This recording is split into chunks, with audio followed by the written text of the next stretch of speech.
একাধিক গাড়ি থাকলেই বাড়তি করের আওতায় আসবে গাড়ি। বাড়তি সেই কর বসবে কার্বন কর হিসেবে। কার্বন ডাইঅক্সাইড উৎপাদনের জন্য মানে পরিবেশ দূষিত করার জন্য জ্বালানি ব্যবহারকারীকে যে কর দিতে হয় সেটাই মূলত কার্বন কর হিসেবে পরিচিত। মূলত ব্যক্তিগত গাড়ির ব্যবহার নিরুৎসাহিত করতে চায় সরকার, পাশাপাশি ধনীদের কাছ থেকে আদায় করতে চায় বাড়তি টাকা। অর্থ আদায় ছাড়াও কার্বন কর আরোপের ভাবনার পেছনে রয়েছে আরও ৩টি কারণ। ১. পরিবেশে কার্বন নিঃসরণ কমানো। ২. শহরের দুঃসহ যানজটে লাগাম টানার চেষ্টা। এবং ৩. গণপরিবহনের ব্যবহার বাড়ানো। বিশ্বে কার্বন কর অভিনব কিছু নয়, তবে বাংলাদেশে প্রথমবার ভাবা হচ্ছে। জাতীয় রাজস্ব বোর্ডের সেই ভাবনায় সায় দিয়েছেন অর্থমন্ত্রী। তার নেতৃত্বে এক সভায় খুঁটিনাটি কথা হয়েও গেছে। এখন প্রস্তাব যাবে প্রধানমন্ত্রীর টেবিলে। তিনি অনুমোদন করলে প্রস্তাব উঠবে বাজেট অধিবেশনে। জুলাই থেকেই শুরু হবে আদায়। এই কর কত হবে সেটা এখনো সুনির্দিষ্ট হয়নি, তবে ঠিক হয়েছে গাড়ির ইঞ্জিনের সিসির সঙ্গে তাল মিলিয়ে বাড়বে করের হার।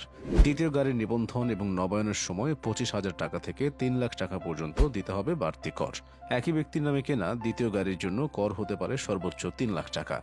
একজনের নামে একাধিক গাড়ি থাকলে দ্বিতীয় গাড়ির জন্য করের হার এমনিতেই ৫০% বেশি। নতুন এই কর আরোপ করলে বেশি বেশি গাড়ি কেনায় ছেদ পড়বে বলে সরকারের ধারণা। তবে কোন গাড়ি থেকে কত আদায় হবে সেটা আদেশেই উল্লেখ থাকবে। গাড়িতে ঠাসা ঢাকার রাস্তায় যতদূর চোখ পড়ে সবচেয়ে বেশি দেখা যায় ব্যক্তিগত গাড়ি। বাসের সংখ্যা নগণ্য।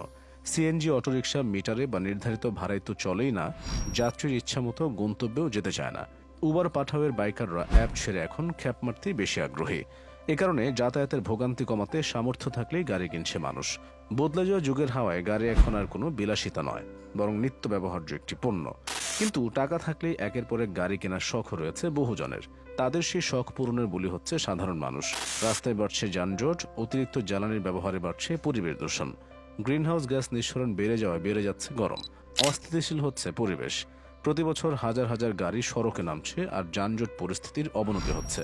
সামগ্রিক এসব দিক ভেবেই সরকারের এই সিদ্ধান্ত। পরিবেশবাদীরা একে বলছেন চমৎকার উদ্যোগ। পরিবেশের ক্ষতি কমার পাশাপাশি এতে আয় বাড়বে সরকারের। তবে আধুনিক ও মানসম্মত গণপরিবহন ব্যবস্থা গড়ে না উঠলে এই করারোপ করেও ব্যক্তিগত গাড়ি কমানো যাবে না বলে মত তাদের।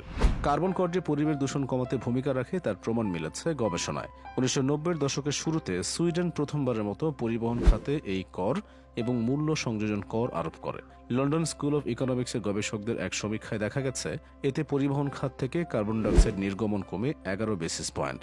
৬ বেসিস পয়েন্ট হ্রাসের পেছনে সরাসরি কার্বন করের প্রভাব রয়েছে।